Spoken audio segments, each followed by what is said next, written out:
a major anti-terror operation in India is now triggering serious national security concerns. Because Delhi police claims it has busted an alleged ISI-linked terror module operating inside the country.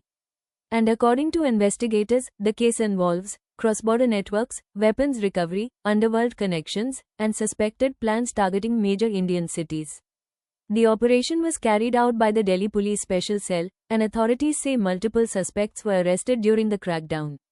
What immediately shocked the public was the reported recovery of hand grenades, Glock pistols, and large quantities of ammunition. And naturally, social media exploded with fear and speculation. Because whenever terms like ISI, terror modules, and sleeper cells appear together, the issue instantly becomes a major national security discussion.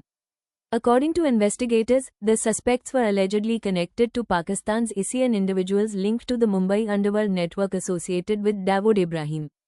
Police also claimed the group was allegedly planning attacks targeting strategic locations in Delhi, Mumbai, and other sensitive areas. And that immediately raised larger concerns about cross-border terrorism, urban sleeper networks, and covert coordination inside India. Why is this issue becoming so sensitive? Because India has faced multiple terror attacks over the decades involving cross-border infiltration, underworld financing, and extremist networks. That means even one suspected terror module creates nationwide security alertness immediately. And if you enjoy powerful national security explainers and investigative current affairs like this, your one like, one share, and one subscribe genuinely motivates us to continue creating premium quality informative videos every single day. What makes this case especially alarming is the alleged combination of organized crime, illegal weapons, and cross-border intelligence connections.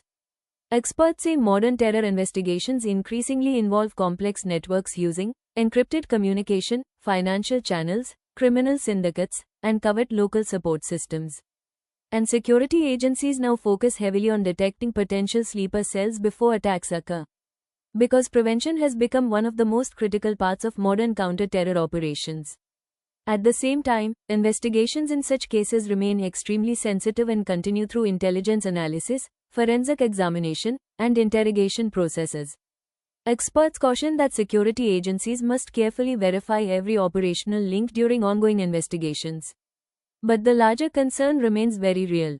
India's internal security challenges are evolving rapidly in the age of digital communication, cross-border networks, and hybrid security threats.